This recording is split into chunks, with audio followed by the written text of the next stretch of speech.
Canada है, Australia, these are the dominant Hindustan socialist republican army के बारे में और भगत सिंह जी के बारे में हिंदू मुस्लिम में क्रिएट हो गया है। गांधी जी ने इसको बिजनेसमैन से अच्छा खासा सपोर्ट मिल रहा था, तो जितने भी इंडस्ट्रियल रिस्पॉन्स में कई सारे प्रोटेस्टर्स आए।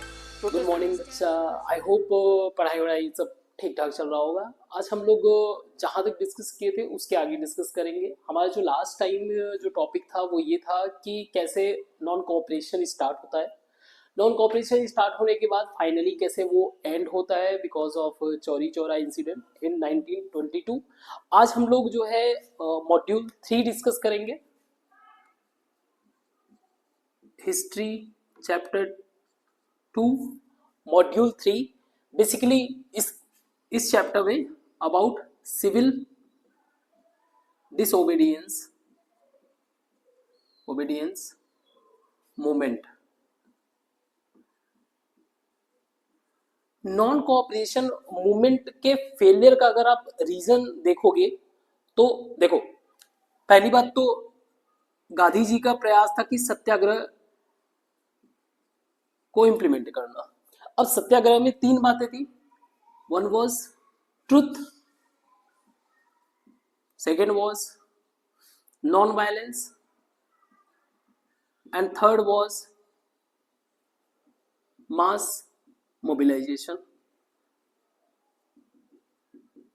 और जो नॉन कोऑपरेशन का पर्पस था, जो हमारा नॉन कोऑपरेशन का पर्पस था, वो सिर्फ ये था कि ब्रिटिशर्स को ये शो करना कि हम आपके साथ कोऑपरेट नहीं करेंगे।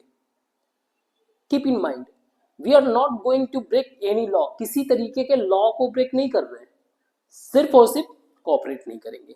कोऑपरेट नहीं करने का मतलब ये है कि अगर मैं स्टूडेंट हूं तो मैं स्कूल नहीं जाऊंगा, मैं ब्रिटिशर्स जो कॉलोनियल मॉडल ऑफ स्कूल है उसको नहीं लूंगा। अगर मैं एक टीचर हूं तो उस स्कूल में पढ़ाने नहीं जाऊंगा। जो भी ब्रिटिशर्स के द्वारा बनाया हुआ सिस्टम चल रहा था उसको फॉलो नहीं करूंगा। अब 1922 का इंसिडेंट, 1922 का चौरी चौरा वाला इंसिडेंट नॉन वायलेंट था, जिसमें लगभग 20 से ज्यादा पुलिस वाले मारे गए थे। तो ये एक शॉकिंग इंसिडेंट था जिसके कारण फाइनली, क्योंकि पूरी तरीके से डिविएट हो गया था ना, और अगर आप चैप्टर को जब हम लोग डिस्कस कर रहे थे तो उसमें क्लियर कट पता चल रहा था कि लोगों को ये डिफरेंस समझ में नहीं आ रहा था। उनको समझाया ये गया था, मीन्स नॉन कोऑपरेशन का पर्पस बस यही था कि हम आपके साथ कोऑपरेट, कोई लॉ ब्रेक, और यहाँ पे लॉ ब्रेक किया जाता, जैसे प्लांटेशन वाले एक्टिविटी में कैसे वहां का एक लॉ था, उस लॉ को ब्रेक करके लोग भाग रहे थे। तो लॉ को ब्रेक नहीं करना था, बस कोऑपरेट नहीं करना था। बट फाइनली ये ब्रेक होता है।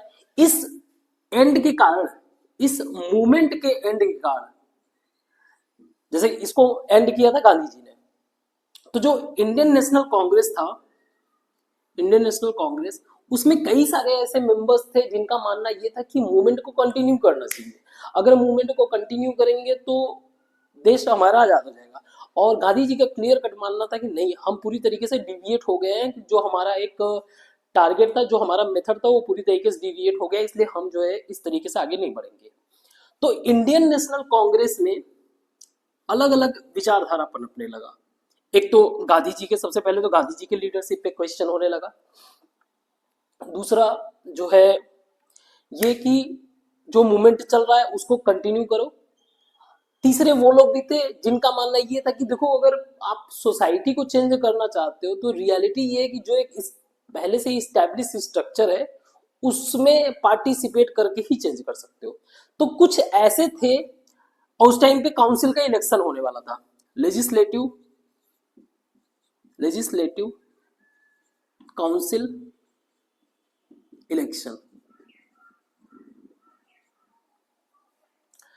तो हुआ ये कि कुछ ऐसे थे जिनका मानना था कि प्रो काउंसिल, कि हमें जो है लेजिस्लेटिव काउंसिल का मतलब अभी के टाइम में जो पार्लियामेंट है ना, उसी को समझिए, पार्लियामेंट, प्रेजेंट टाइम में पार्लियामेंट उसको समझिए। यानी कि अगर आप ऐसे समझिए कि आप एक सांसद बनोगे, जो काउंसिल का इलेक्शन को सपोर्ट कर रहे थे, ठीक है, वो सांसद बनते। इनका कहना यह था कि हम पार्लियामेंट में जाकर अभी के पॉइंट ऑफ व्यू से, हम उस पार्लियामेंट में जाकर ब्रिटिश के द्वारा जो लॉ बनाया जा रहा है, ब्रिटिश लॉ को हम एक्सपोज करेंगे पब्लिक के सामने। अब जो लेजिस्लेटिव काउंसिल था, basically government of India act आया था 1919, तब से अलाउ कर दिया गया था लेजिस्लेटिव काउंसिल, जिसमें इंडिया के ही लोग चुने जाते और उसमें पार्टिसिपेट करते और लॉ बनता। हमारी कहानी चल रही है 1922 के आगे। तो इनका मानना ये था कि हमें जो है इलेक्शन में पार्टिसिपेट करना चाहिए, और ब्रिटिशर्स जो भी, क्योंकि अल्टीमेटली हमारे कंट्री को रन करने के लिए ब्रिटिशर्स को लॉ तो बनाना ही पड़ता है, तो जो भी लॉ बना रहे हैं उसको एक्सपोज करे पब्लिक के सामने कि उस लॉ के अंदर क्या है, कैसे हमको एक्सप्लॉइट कर, इस तरीके के विचारधारा। अब ऐसे लीडर्स कौन थे फेमस, जैसे मोतीलाल नेहरू जी, मोतीलाल नेहरू जी, सी आर दास, चित्तरंजन दास, ऐसे लीडर्स थे। बट कुछ लीडर्स ऐसे भी थे जिनका मानना ये था, ये जो मास मोबिलाइजेशन वाला मेथड है ना, प्रो मास मोबिलाइजेशन, इनका मानना ये था कि ये जो मेथड है ना, कि हम मास को मोबिलाइज करें, प्रोटेस्ट करें, और पावर जो है यानी कि जो पूरे कंट्री को संभालने का रिस्पॉन्सिबिलिटी हम अंग्रेजों से ले लें। इसमें इसके लीडर्स थे, फेमस लीडर्स थे हमारे जवाहरलाल नेहरू जी, जवाहरलाल नेहरू जी, सुभाष चंद्र बोस जी,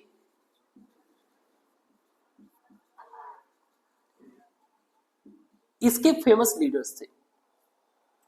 इन्होंने आगे चल के जो एक पार्टी बनाई जिसका नाम था स्वराज पार्टी, जिसके थ्रू ये इलेक्शन में पार्टिसिपेट भी की, लेकिन ये within the Congress, within the Indian National Congress ही ये सब काम चल रहा है। बाकी ये लोग जो है मास मोबिलाइजेशन करने के लिए, उसके लिए ये लोग एफर्ट कर रहे थे कि इस बार पब्लिक को अच्छे से समझाया जाए। ठीक है, तो ये हुआ। अब इसमें थोड़ा सा आगे हम लोग बढ़ते हैं 1926 के आसपास। 1926 से एक्चुअली एक इवेंट हुआ था हिस्ट्री में 1929 में, जिसका नाम था ग्रेट डिप्रेशन। ग्रेट डिप्रेशन ये पूरे वर्ल्ड का इकोनॉमिक क्राइसिस था। It was a kind of world economic crisis, world economic crisis, पूरे वर्ल्ड के लेवल पे एक इकोनॉमिक क्राइसिस था। अब ये अचानक से तो सिर्फ एक साल में तो हो नहीं जाएगा ना, पीछे सारे प्रोसेस, कई सारे ईयर्स लगे थे ये एक पर्टिकुलर एक इवेंट हैपन होने में, और इसी का देन है जो हमारा आज के टाइम में आरबीआई बना हुआ है।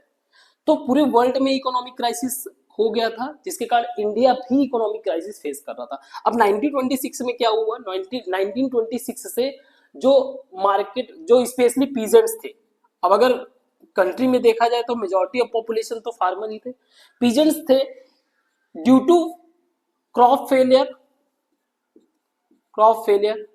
और साथ में लो प्राइस। उस साल तो मान लो जो है क्रॉप फेलियर भी उतना इंपॉर्टेंट नहीं, हर प्रोडक्ट का प्राइस कम होने के कारण, और प्राइस कम होने का रीजन क्या था, world economic crisis, that is great depression. Due to great depression कम प्राइस के कारण जो है प्रेजेंट्स लगभग economic crisis, economic hardship face करने लगे, हार्डशिप फेस्ड। आप हिस्ट्री में किसी भी तरीके का मूवमेंट आप देखोगे, जब भी एक रिवॉल्ट होता है, जब भी एक मूवमेंट होता है, उसके पीछे आप इकोनॉमिक हार्डशिप ही देखने को मिलेगा, इकोनॉमिक हार्डशिप ही हर वक्त देखने को मिलेगा, यही मेन कॉज होता है। तो अब पब्लिक परेशान है, पब्लिक डिस्टर्ब है, एक तो ये हुआ, ये तो हुआ पब्लिक साइड में कि पब्लिक उलझी हुई है, परेशान है। एट द सेम टाइम अब ब्रिटिशर्स क्या कर रहे हैं इसको देखिए। ब्रिटिशर्स को एक बात तो समझ में आ गया कि जिस तरीके का नॉन कोऑपरेशन में उन्होंने हिंदू मुस्लिम यूनिटी और जिस तरीके का मूवमेंट देखा, इनको एक बात में समझ में आ गया कि यार इतना आसान नहीं है मैनेज करना। तो ब्रिटिशर्स ने एक कमीशन बनाया, एक कमीशन बनाया, साइमन कमीशन। इनका काम ये था कि आप इंडिया जाओ, कमीशन का मतलब बेसिकली एक ऐसा ऑफिशियल ग्रुप होता है जो जाके एक रिपोर्ट तैयार करेगा। साइमन कमीशन यानी कि साइमन उसके हेड थे, जॉन साइमन। तो इनको इंडिया भेजा गया। इनका काम ये था कि जितने भी कंट्री के अंदर पॉलिटिकल ग्रुप्स हैं उनसे आप डिस्कस करो, उनसे आप डिस्कस करो कि क्या क्या चीजों में बदलाव होना चाहिए, कैसे होना चाहिए, सभी से डिस्कस करो। डिस्कस करने के बाद हम एक कॉन्स्टिट्यूशन बनाएंगे। डिस्कस करने के बाद जो है हम लोग एक कॉन्स्टिट्यूशन बनाएंगे। ऐसा ब्रिटिशर्स का मानना था। हम लोग एक कॉन्स्टिट्यूशन बनाएंगे। कॉन्स्टिट्यूशन का मतलब आप समझ लो, constitution set of rules and regulations होता है। ये तो बेसिक डिफिनेशन है, सभी को पता है। बट जब बात आती है कॉन्स्टिट्यूशन की तो फिर उसमें दो बातें ज्यादा इंपॉर्टेंट रहता है। एक, वो जो सेट ऑफ रूल्स और रेगुलेशंस है वो पब्लिक को प्रोटेक्शन देता है, पब्लिक को प्रोटेक्शन देता है। उसमें लिखा रहेगा आपके अधिकारों के बारे में, आपके कौन कौन से अधिकार है, किस तरीके से आप प्रोटेक्ट, ये सारी बातें उसमें लिखा रहता है। दूसरा, यही रूल्स जो है लिमिट करता है गवर्नमेंट को। अगर मान लो जैसे गवर्नमेंट को ये कहा जा रहा है कि आप ये रूल नहीं बना सकते हो, अगर ऐसा रूल बनाओगे तो पब्लिक का राइट वायलेट होगा, तो एक तरीके से लिमिट करता है। साथ में गवर्नमेंट को गाइड भी करता है कि आपको इस तरीके से काम करना पड़ता है। तो कॉन्स्टिट्यूशन ध्यान में। तो साइमन कमीशन आया। साइमन कमीशन से समस्या ये था कि इसके जितने भी मेंबर्स थे सारे के सारे अंग्रेज थे, ऑल ब्रिटिश या व्हाइट मेंबर, सारे के सारे अंग्रेज थे। तो जो हमारे कंट्री के पॉलिटिकल ग्रुप्स थे, पीपल थे, उनका कहना यह था कि भाई आप हमारी प्रॉब्लम्स को डील करने आ रहे हो और हमारे में से कोई एक भी बंदा इसमें मेंबर है ही नहीं, तो हमारे प्रॉब्लम्स को अच्छे से कौन समझ पाएगा।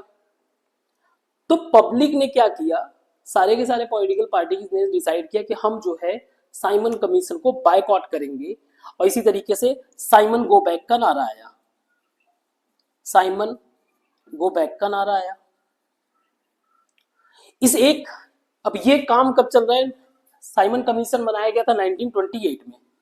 1928 में जब ये आए तो उस टाइम पे इंडिया के लगभग हर एक जगह पे प्रोटेस्ट चल रहा है। अगेन पब्लिक क्योंकि इकोनॉमिक क्राइसिस फेस कर रहा था, तो अब उसको जहां पे एक विजन मिलता है ना कि हाँ यहां से हमारे प्रॉब्लम्स का सोल्यूशन हो सकता है, they start to move towards. तो उस टाइम पे साइमन गो बैक वाला प्रोटेस्ट चल रहा था। पूरे थ्रू आउट द इंडिया लगभग प्रोटेस्ट किया गया। इस टाइम पर एक इंसिडेंट भी हुआ जिसमें हमारे लीडर थे लाला लाजपत राय जी को एक लाठी लगने के कारण जो है, चोट लगने के कारण जो है उनका बाद में डेथ भी हो गया था। तो वो भी एक सेंटीमेंट पूरे कंट्री के अंदर फैल गया था। तो साइमन गो बैक, कंट्री में जो हमारे मेन पॉलिटिकल पार्टीज था जैसे कि इंडियन नेशनल कांग्रेस, मुस्लिम लीग और अदर पार्टीज जितने भी थे, ये सारे पार्टीज इनके खिलाफ एक तरीके से यूनिटी शो की है। और जो लॉर्ड इरविन थे, लॉर्ड इरविन, उन्होंने इस टाइम पे यहाँ पे वाइस रॉय लॉर्ड इरविन थे। लॉर्ड इरविन ने इंडिया वालों से प्रॉमिस किया कि हम लोग आपको जल्दी ही डोमिनियन स्टेटस दे देंगे, डोमिनियन स्टेटस दे देंगे। डोमिनियन स्टेटस क्या होता है, अभी के टाइम में जैसे कनाडा है, Australia, these are the dominion status, means they can rule themselves, अपने आप को रूल कर सकते हैं, लेकिन इनका जो हेड होगा वो क्वीन या फिर अभी के टाइम में जैसे किंग है।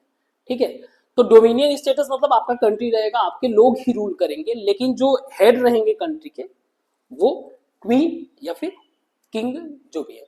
सो डोमिनियन, बट प्रॉब्लम ये था कि जो हमारे कंट्री के अंदर लीडर्स थे, स्पेशली नए लीडर्स जवाहरलाल नेहरू जी, इन लोगों ने डोमिनियन स्टेटस को एक्सेप्ट करने से मना कर दिया।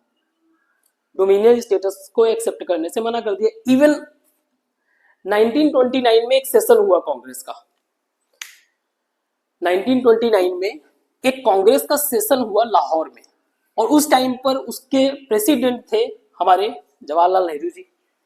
तो 1929 के सेशन में, 1929 के सेशन में जवाहरलाल नेहरू जी हमारे जो है प्रेसिडेंट थे। यहां पर एक रिजोल्यूशन पास हुआ, रिजोल्यूशन पास हुआ कि हमें जो है कंप्लीट इंडिपेंडेंस चाहिए, इंडिपेंडेंस चाहिए। सी समस्या ये था, इन्होंने डोमिनेंट स्टेटस तो डिक्लेयर कर दिया, मेन प्रॉब्लम ये था कि इन्होंने ये नहीं बताया कि कब करेंगे। हाँ कर देंगे, बस कब करेंगे नहीं पता, कर देंगे डोमिनियन स्टेटस। तो इसी बात से परेशान होके जो हमारे न्यू लीडर्स थे Jawaharlal Nehru ji, he was kind of radical, उस टाइम के हिसाब से थोड़े से रेडिकल थे, ये लोग मॉडरेट थे। इन्होंने डिसाइड किया कि हमें कंप्लीट इंडिपेंडेंस चाहिए, और इन्होंने एक डेट भी डिसाइड कर लिया कि 26 जनवरी 1930 को हम लोग इंडिपेंडेंस डे सेलिब्रेट करेंगे, इंडिपेंडेंस डे सेलिब्रेट करेंगे। 26 जनवरी 1930 को इंडिपेंडेंस डे सेलिब्रेट करेंगे। क्लियर? तो ये एक रिजोल्यूशन, पूर्ण स्वतंत्रता, इस तरीके का थॉट जो है पूरे पब्लिक में स्प्रेड होने से ये हो गया कि मोतीलाल नेहरू, ये जो पुराने लीडर्स थे, इनका इन्फ्लुएंस खत्म होने लगा। अगेन ध्यान समझिएगा, कंट्री के अंदर इकोनॉमिक प्रॉब्लम चल रहा है, पब्लिक परेशान है, तो पब्लिक को एक विजन दिया गया कि हम कंप्लीट इंडिपेंडेंस, इंडिपेंडेंस में ये समझाया जा रहा था लोगों को कि आपको फ्रीडम मिलेगा, आपके अधिकारों की रक्षा होगा, ब्रिटिश गवर्नमेंट से आजादी मिलेगी, ब्रिटिश गवर्नमेंट कहीं से भी हमारा कोई रिलेशन नहीं रहेगा, ठीक है। ऐसे कई सारी चीजें, अच्छे वेज और अच्छे वर्किंग कंडीशन, सबके लिए अलग अलग तरीके से समझाया गया। तो कंप्लीट इंडिपेंडेंस का जो है, और यहाँ पे लॉर्ड इरविन क्या कह रहे हैं कि देखो हमारा टारगेट है कॉन्स्टिट्यूशन बनाना, साइमन कमीशन की रिपोर्ट के बाद कॉन्स्टिट्यूशन बनाना और आपको डोमिनियन स्टेटस देना, इसके लिए हमें आपसे डिस्कशन करना पड़ेगा। तो जो ब्रिटिशर्स थे, they were planning for round table conference, round table conference. Round table conference में क्या था कि कंट्री के different different section of society को जो रिप्रेजेंटेटिव होंगे वो आएंगे, यहां बैठेंगे और उनसे डिस्कशन होगा। अच्छा आपका मुद्दा क्या है, आपका मुद्दा क्या है, सबके मुद्दे पे डिस्कशन होके फिर संविधान में बदलाव। तो ये राउंड टेबल कॉन्फ्रेंस के लिए अनाउंस कर दिए, और यहां पर कंप्लीट इंडिपेंडेंस डिक्लेयर करने के बाद ये डिसाइड हो रहा था कि हम सिविल डिसोबीडियंस लॉन्च करेंगे।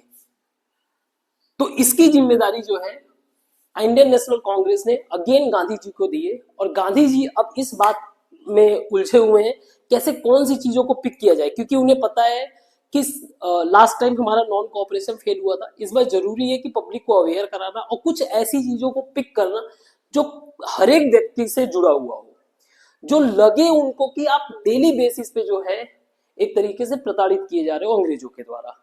तो यहां से अब सॉल्ट मूवमेंट शुरू होगा। 26 जनवरी 1930 ये डिसाइड हुआ इंडिपेंडेंस डे सेलिब्रेट करने को, इंडिपेंडेंस डे, यानी कि India considered as a full independent. अब हुआ क्या कि सारी रिस्पॉन्सिबिलिटी जवाहरलाल नेहरू जी ने दे दिया था महात्मा गांधी जी को कि अब आपको आगे संभालना है। तो उन्होंने क्या किया, 30 जनवरी 1930 को वो गए लॉर्ड इरविन के पास, लॉर्ड इरविन के पास। उन्होंने, गांधी जी ने इनके सामने अपने कुछ 11 डिमांड्स रखे, 11 डिमांड्स। अब ये डिमांड्स बेसिक थे, ऐसे डिमांड्स थे जो कंट्री के अंदर हर एक सेक्शन ऑफ सोसाइटी को सर्व कर रहा था। जैसे कुछ डिमांड्स ऐसे थे जो पीजेंट्स के लिए बेनिफिशियल थे, कुछ ऐसे जो इंडस्ट्रियलिस्ट के लिए बेनिफिशियल थे, कुछ ऐसे थे जो वर्कर्स के लिए, कुछ ऐसे थे जो आम पब्लिक सभी के लिए, ऐसे कई सारे, मतलब कई सारी बातें थी। तो इन्होंने अपने 11 डिमांड्स रखे कि आपको ये चीजें एक्सेप्ट करना चाहिए। बट इरविन ने इसको रिफ्यूज कर दिया, रिफ्यूज कर दिया, मना कर दिया, क्या we are not interested to deal you, आपके आपसे डील नहीं करेंगे। अब इसका रिजल्ट ये हुआ, रिफ्यूज करने के कारण गांधी जी ने डिसाइड किया कि एक सिविल डिसोबीडियंस, एक बिग मास मूवमेंट जो कि सिविल डिसोबीडियंस, तो इसके लिए एक ऐसा कॉमन फैक्टर ये ढूंढने लगे जो लोगों से कनेक्टेड हो। तो इनको समझ में आया कि सॉल्ट एक ऐसा चीज है, सॉल्ट एक ऐसा चीज है, चाहे आप अमीर हो चाहे गरीब हो, नमक तो चाहिए। अब सॉल्ट इन्होंने पिक किया, और उस टाइम पर ब्रिटिशर्स वालों का एक लॉ था, जिस लॉ के अंतर्गत nobody can produce salt, law था, लॉ के अंतर बैन था किसी को भी सॉल्ट का प्रोडक्शन। मींस एक ऐसा बेसिक नीड जिसके प्रोडक्शन पे इंडिया पे पूरी तरीके से बैन था, और ये उसके ऊपर खुद ही बनाकर टैक्स लेकर अर्निंग कर रहे थे। तो गांधी जी ने डिसाइड किया कि ये एक सॉल्ट मार्च या कह लो दांडी मार्च, दांडी मार्च। अब ये दांडी मार्च इसको क्यों कहा जाता है, ये बेसिकली साबरमती आश्रम से,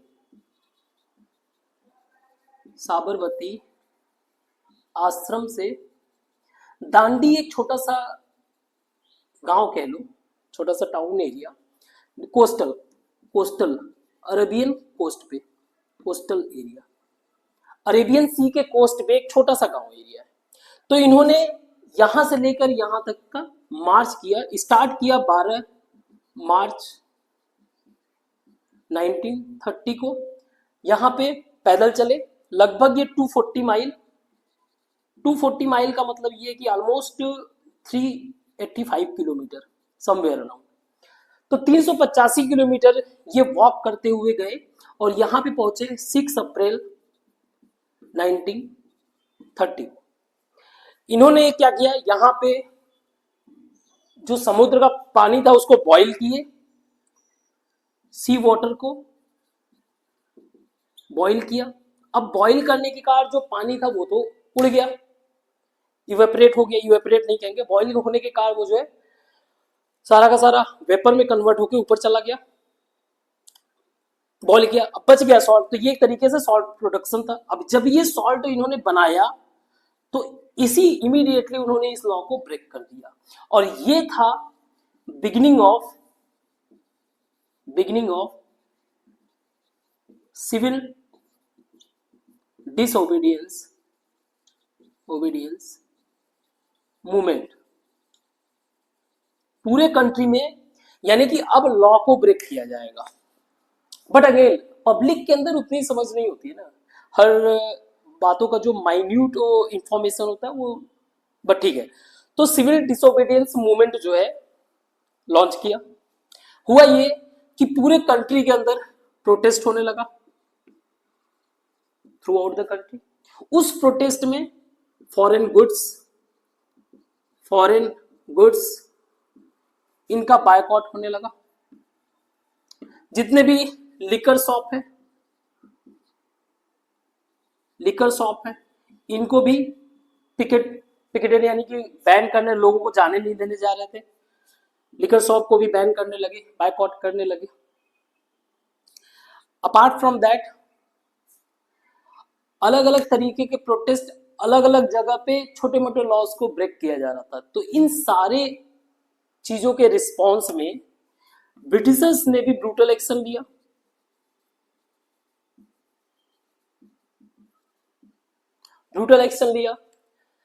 जैसे गांधी जी के इंस्पिरेशन पे कंट्री के जितने भी बड़े बड़े लीडर्स थे सभी ने जो है संभव, किसी ने सॉल्ट बनाया तो किसी ने किसी तरीके से प्रोटेस्ट करके शो किया। अब अंग्रेजों ने क्या किया, सबसे पहले तो गांधी जी को अरेस्ट कर लिया, ठीक है।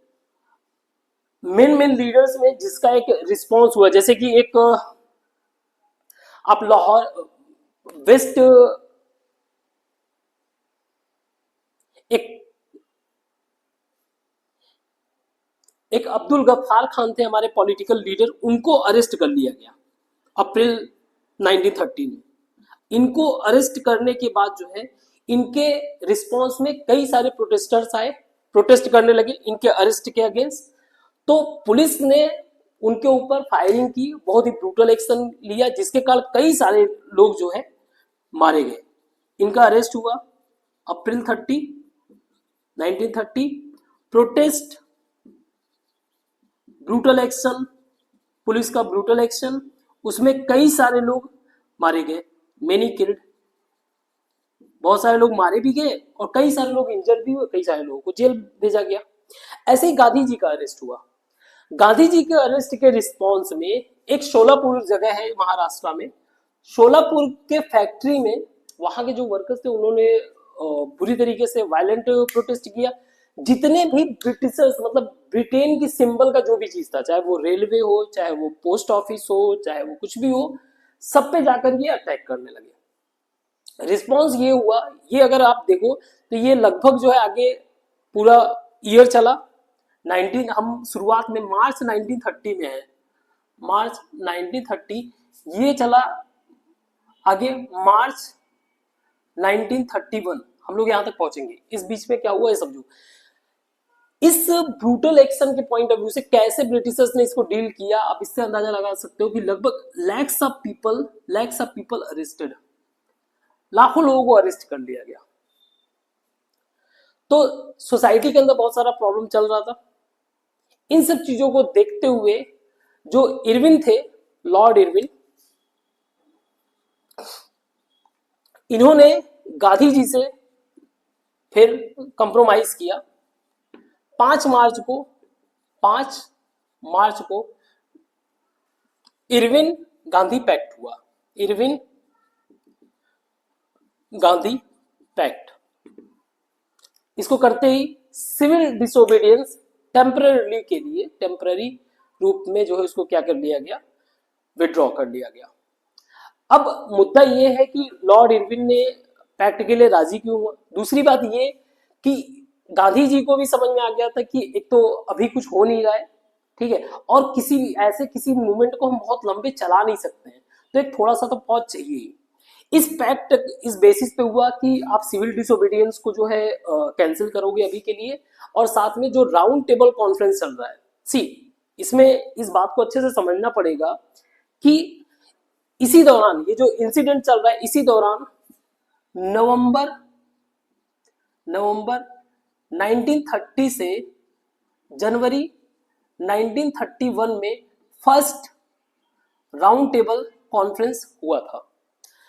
और कंट्री के कई सारे लीडर्स जो डिफरेंट सेक्शन ऑफ सोसाइटी को रिप्रेजेंट करते थे, सब पार्टिसिपेट किए थे। इवन जो मॉडरेट लीडर्स थे वो भी, सिर्फ और सिर्फ जो रेडिकल लीडर्स थे यानी जवाहरलाल नेहरू जी का जो एक ग्रुप था, उन लोगों ने पार्टिसिपेट नहीं किया था। लेकिन एक बात समझ में आ गया था कि जो अंग्रेजों को समझ में आया कि कहीं से भी आप बिना नेशनल कांग्रेस यानी कांग्रेस को बिना पार्टिसिपेट कराए इस राउंड टेबल कॉन्फ्रेंस का कोई सिग्निफिकेंस है नहीं, तो उनको किसी भी तरीके से पार्टिसिपेट करना है। इसलिए इन्होंने क्या किया कि 1931 में आसपास से जैसे ही राउंड टेबल यहाँ का खत्म हुआ, तुरंत इन्होंने पॉलिटिकल लीडर्स जितने भी थे उनको रिलीज कर दिया और गांधी जी के सामने ये प्रस्ताव रखा कि आपकी बातों को माना जाएगा, आप एक काम करो, राउंड टेबल कॉन्फ्रेंस को अटेंड करो, उसके बाद वहां पे जो भी बात होगा उसके हिसाब से आगे बढ़ेंगे।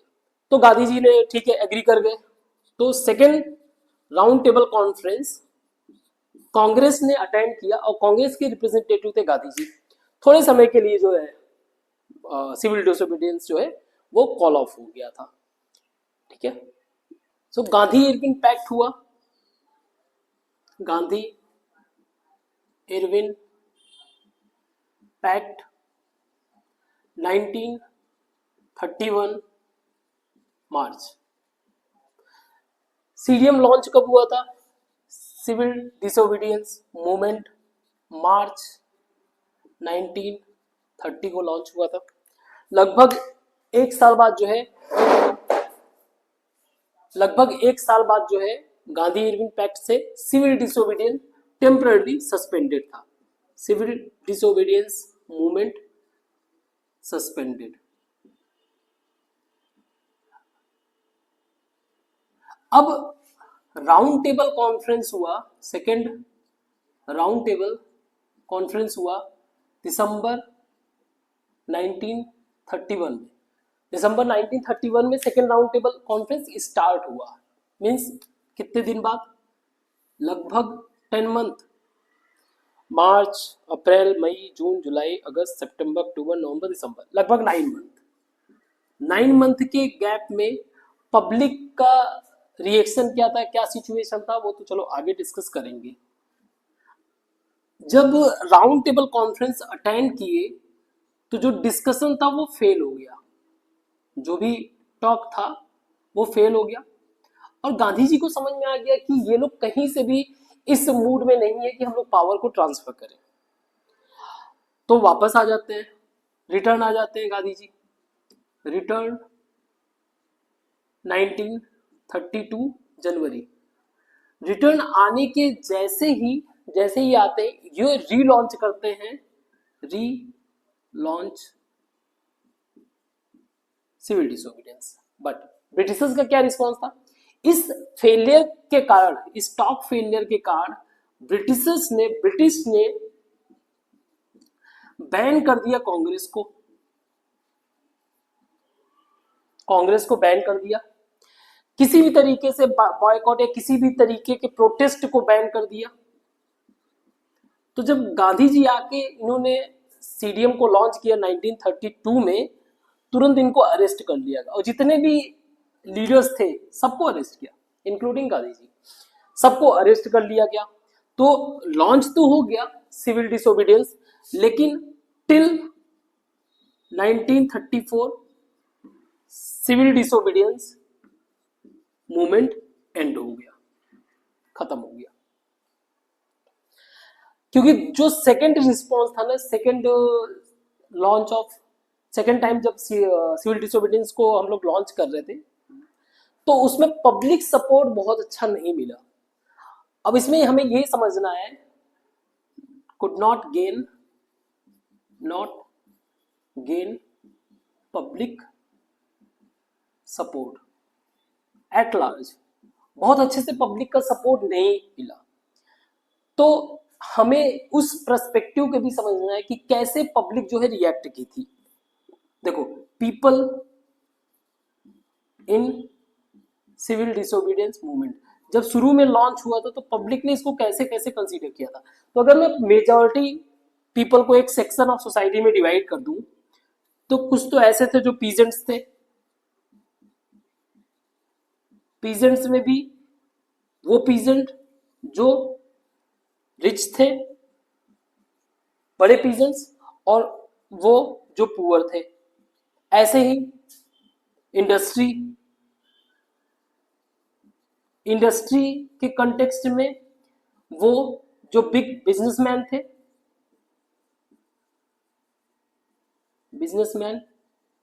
और कुछ ऐसे जो वर्कर्स थे,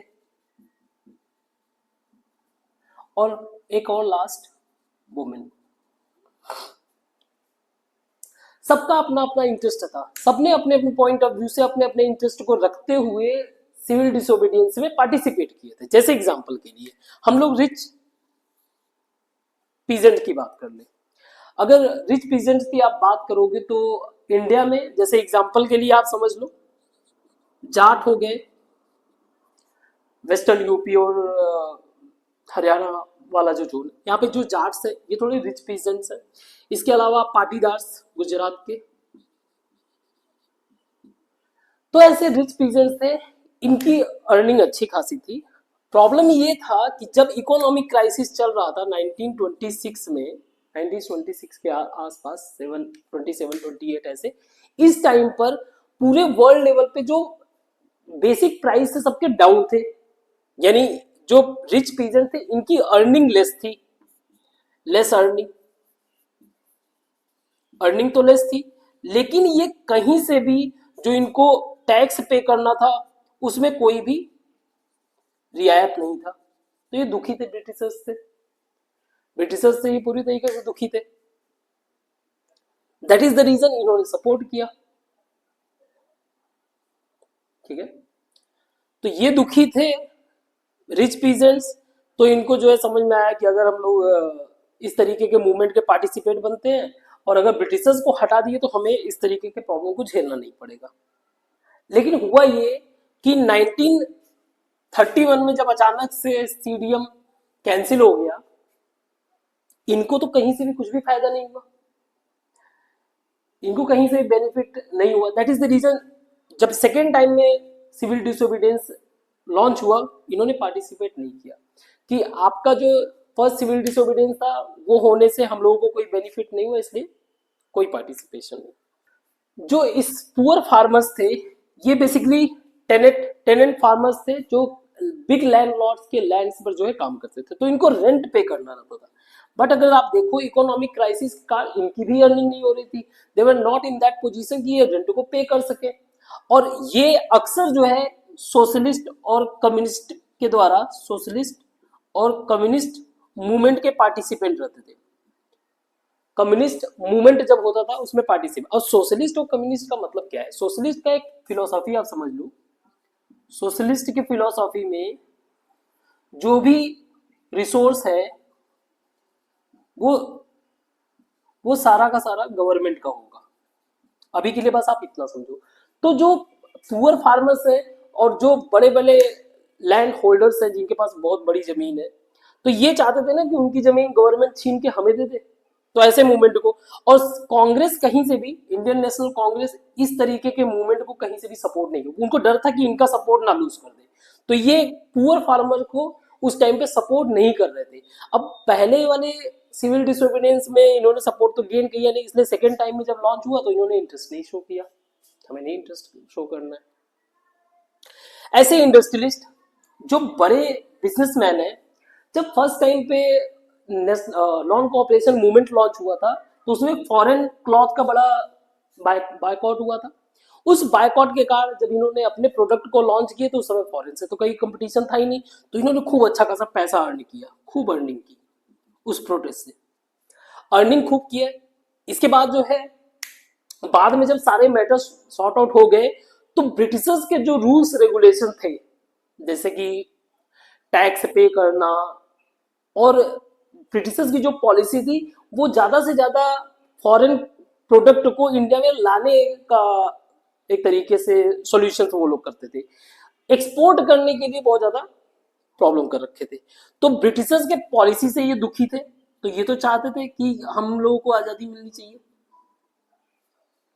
ठीक है, ब्रिटिशर्स के पॉलिसी से दुखी थे। तो दैट इज द रीजन ये जो है पहले वाले सिविल डिसोबीडियंस को सपोर्ट भी, इवन इन्होंने पैसे भी पे किए अपने खुद के।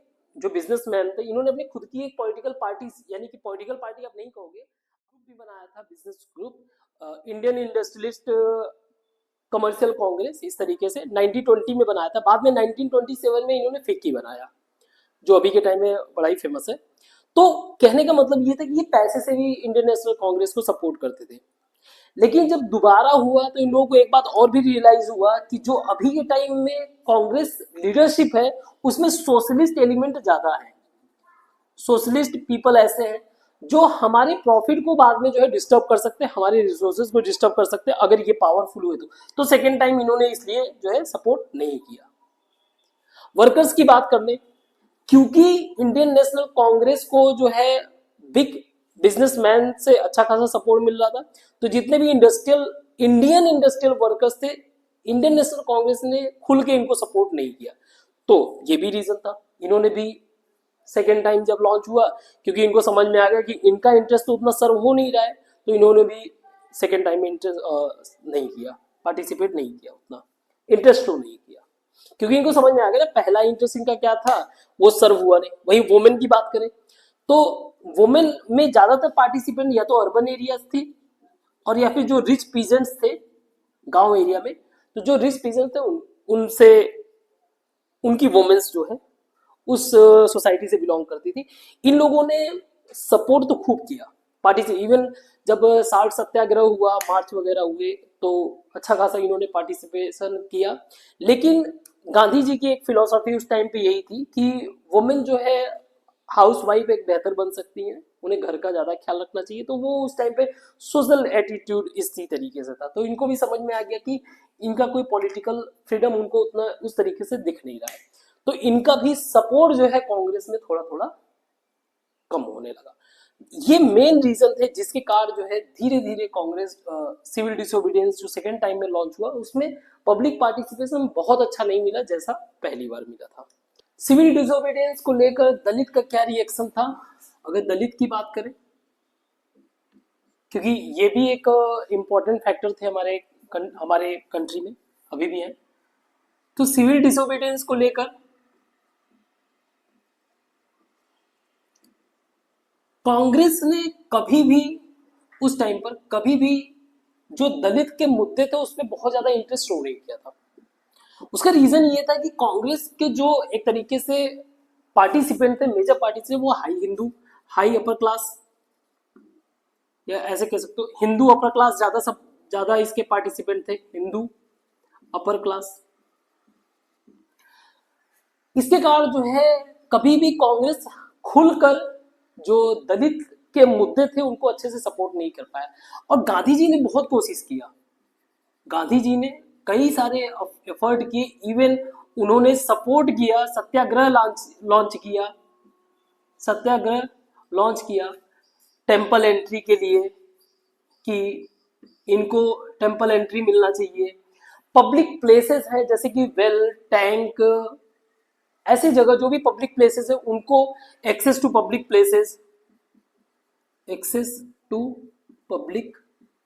प्लेसेस बहुत प्रयास की। इवन इन्होंने जो है हरिजन्स को, दलित को जो है हरिजन्स बोला, यानी चिल्ड्रन ऑफ गॉड। और जो बड़े Hindu, high Hindu upper classes थे, हिंदू अपर क्लासेस, इन लोगों से रिक्वेस्ट किया कि भाई ये अनटचेबिलिटी को छोड़ो, अनटचेबिलिटी नहीं एग्जिस्ट करता है सोसाइटी में। तो दलित अपने आप को डिस्कनेक्टेड फील करते थे। दलित का डिमांड की अगर बात करें तो इनका किसी तरीके का पॉलिटिकल डिमांड ही सिर्फ नहीं था, सिर्फ पॉलिटिकल डिमांड नहीं था, पॉलिटिकल डिमांड तो छोड़ो, इंपॉर्टेंट था उनका सोशल रिफॉर्म। इनके लिए डिमांड करते थे रिजर्व सीट इन स्कूल और कॉलेज, में इनको रिजर्व सीट मिलना चाहिए। जो भी इलेक्शंस वगैरह होते हैं उनके लिए रिजर्व सीट होना चाहिए। तो ये दलित के डिमांड थे। इनका सिविल डिसोबीडियंस मूवमेंट में बहुत अच्छा पार्टिसिपेशन नहीं था, कुछ ही रीजन से अच्छा खासा पार्टिसिपेशन था, जैसे कि महाराष्ट्र के कुछ रीजन था वहां से। अदरवाइज इनके लिए एक इंडिपेंडेंट मूवमेंट तो लॉन्च किया गया था ना, इंडिपेंडेंट स्ट्रगल खुद ही चल रहा था भाई हमारे BR अम्बेडकर जी।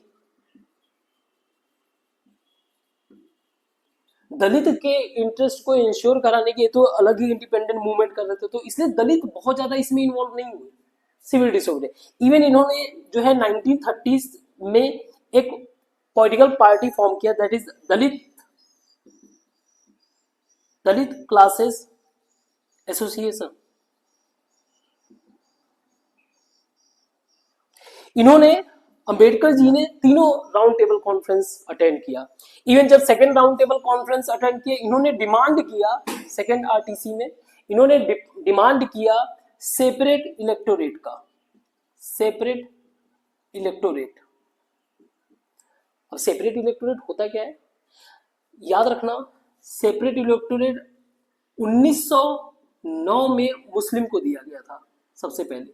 अब इसमें सिचुएशन क्या था, यहाँ पे ये लोग 1932 में डिमांड कर रहे हैं, 31-32 में। अब हुआ क्या, इसके अंदर होता क्या है, एक रीजन है, ठीक है, एक पर्टिकुलर कंट्री के अंदर कोई रीजन है। यहाँ पे सेपरेट इलेक्टोरेट का मतलब ये कि सपोज करिए, मान लीजिए मुस्लिम को ही ले लीजिए, यहाँ पे पॉपुलेशन कोई भी हो, हिंदू, मुस्लिम, सिख, कोई भी हो, लेकिन यहां से जो व्यक्ति चुनाव लड़ेगा वो सिर्फ मुस्लिम कैंडिडेट होगा, पहला चीज। इनके जो वोटर्स होंगे, इनको जो वोट करने के लिए जो आएंगे, सिर्फ और सिर्फ मुस्लिम ही होंगे, दैट्स इट।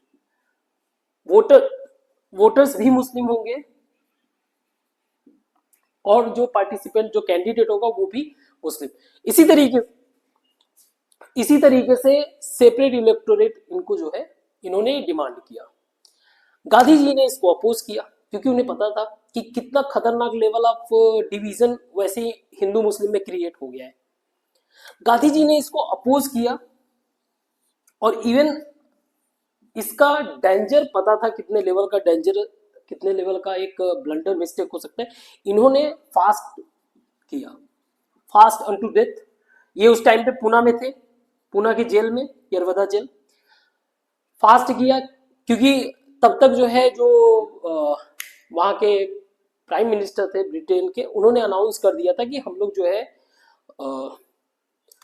इनको, दलित को जो है सेपरेट इलेक्टोरेट दे रहे हैं।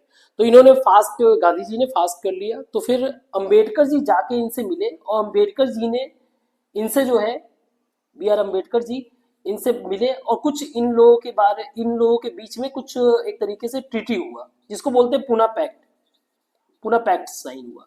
उस पुणे पैक्ट के अंतर्गत सेपरेट इलेक्टोरेट को कैंसिल किया गया कि चलो ठीक है, हम सेपरेट इलेक्टोरेट नहीं लेंगे, लेकिन हमारे लिए सीट्स रिजर्व होंगे। सीट्स रिजर्व होंगे, सीट रिजर्व होंगे। कहां पे? जो भी काउंसिल के इलेक्शंस होते हैं, प्रोविंशियल इलेक्शंस होते हैं, तो सीट इनके लिए क्या हो गया, रिजर्व कर दिया गया।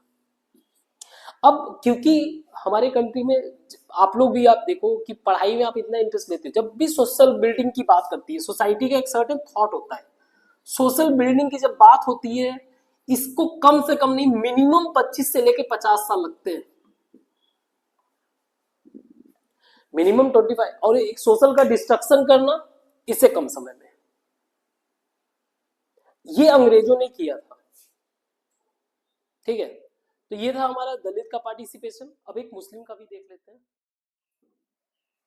मुस्लिम का पार्टिसिपेशन की अगर बात करें, तो जब नॉन कोऑपरेशन मूवमेंट चल रहा था, उसके एंड होने के बाद मुस्लिम्स और कांग्रेस के बीच में एक तरीके से गैप क्रिएट हो गया, एक तरीके से डिस्कनेक्शन हो गया।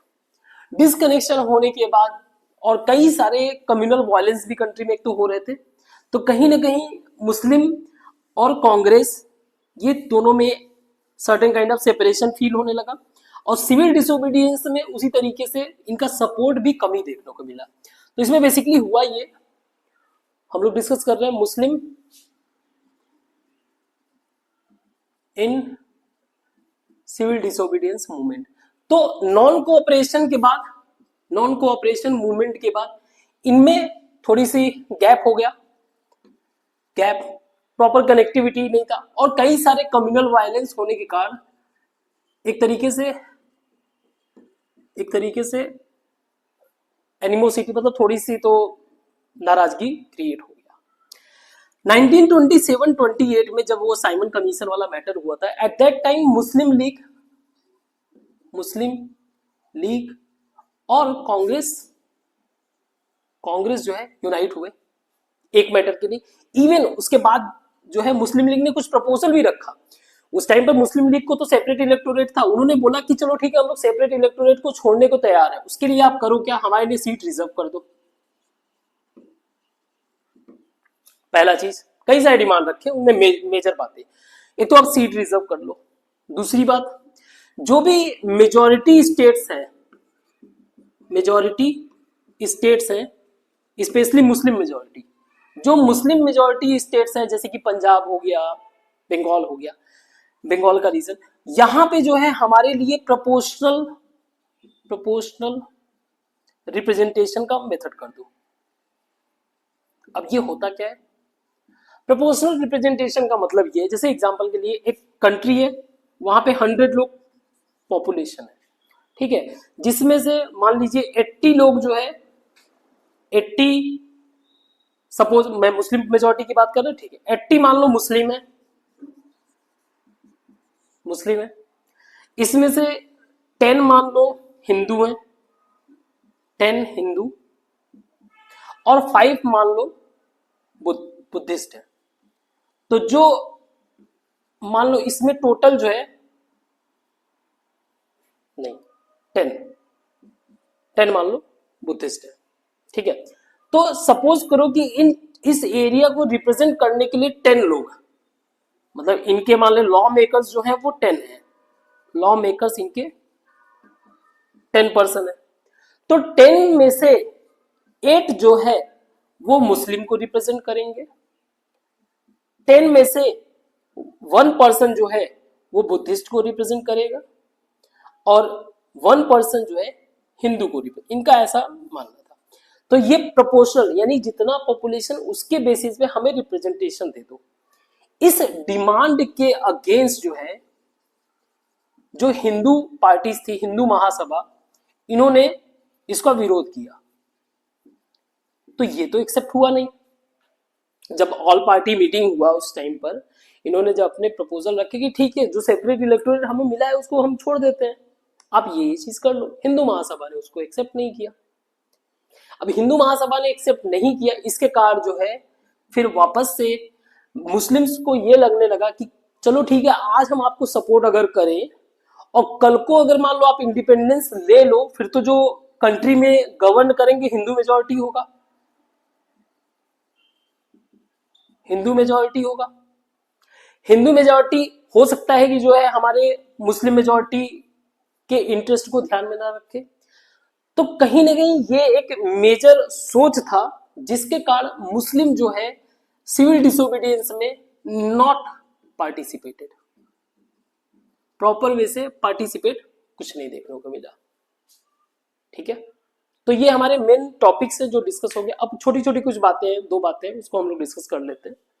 एक थे मोहम्मद इकबाल, 1930 में उनके हिसाब से उन्होंने एक तरीके से स्पीच कह लो, इकबाल 1930 में इनका जो विजन था, इनके पॉइंट ऑफ व्यू से जो हमारा कंट्री है, जो हमारा कंट्री है उसका बेसिक यूनिट, कंट्री का बेसिक यूनिट, जो कंट्री के सोशल स्ट्रक्चर का बेसिक यूनिट है वो है कम्युनल, कि हम लोग स्मॉल कम्युनिटी में डिवाइडेड है, ठीक है। और अगर मुस्लिम की बात करें, इनके हिसाब से मुस्लिम की बात करें तो मुस्लिम के सोशियो पॉलिटिकल डेवलपमेंट के लिए, सोशियो पॉलिटिकल डेवलपमेंट के लिए सेपरेट इलेक्टोरेट ये मस्ट है, ये होना ही चाहिए। और यही वो सीड था जो टू नेशन थियरी को जन्म देता था। यही एक पॉइंट था जिसने टू नेशन थियरी को बिल्ड किया। अब सोच के देखो, अगर मान लो ये बड़ा कंट्री है हमारा पूरा, इस कंट्री में स्मॉल स्मॉल सेपरेट ग्रुप्स अगर बना दिए जाए,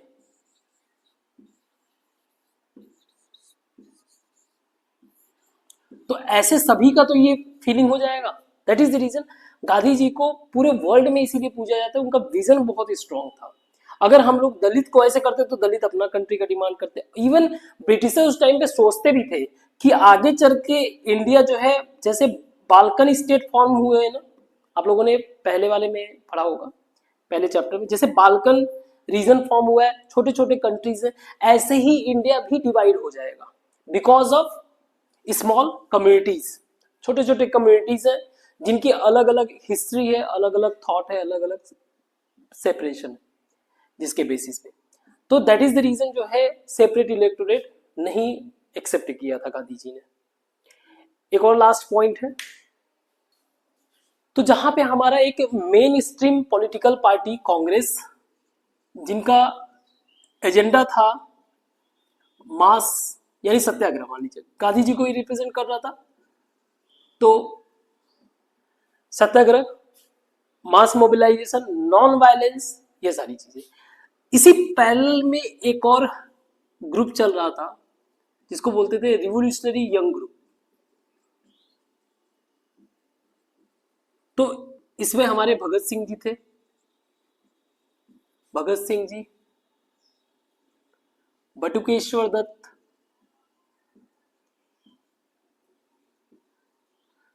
दत्त, बटुकेश्वर दत्त, जतिन दास और भी कई सारे लोग। इन्होंने क्या किया, इन्होंने 1928 में एक पॉलिटिकल पार्टी फॉर्म किया। नेम था उसका हिंदुस्तान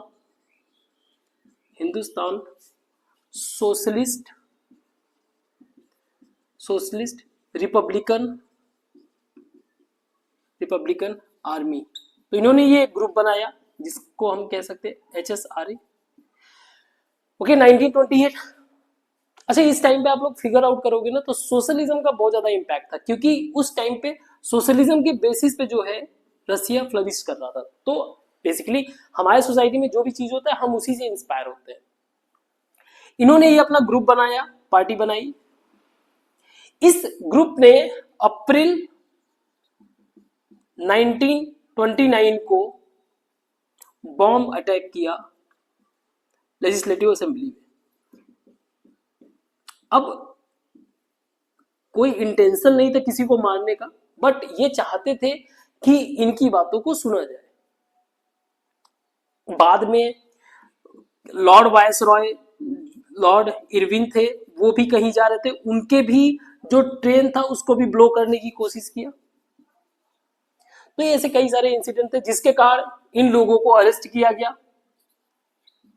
गया, इन पे ट्रायल हुआ और फाइनली इनको जो है 23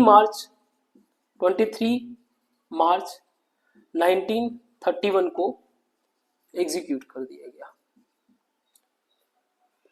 तो ये एक पैरेलल लेवल ऑफ पॉलिटिक्स चल रहा था, पैरेलल लेवल ऑफ एफर्ट चल रहा था। जो हमारे यंग लीडर्स थे, भगत सिंह जी, जो हमारे यूथ आइकॉन थे। भगत सिंह उस टाइम पे मात्र 23 इयर्स के थे। आज भी हमारे यूथ को बहुत ज्यादा इंस्पायर करते हैं।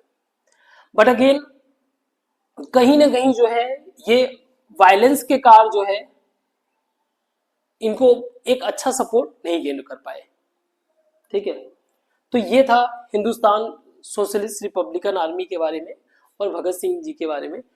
जितना बुक में दिया हुआ उतना, अदरवाइज ऑब्वियस की बात है डिस्कशन करने के लिए काफी कुछ रहता है। ठीक है, थैंक यू। ये आपका मॉड्यूल एंड होता है यहाँ पे। आगे हम लोग नेक्स्ट मॉड्यूल बाद में देखते हैं।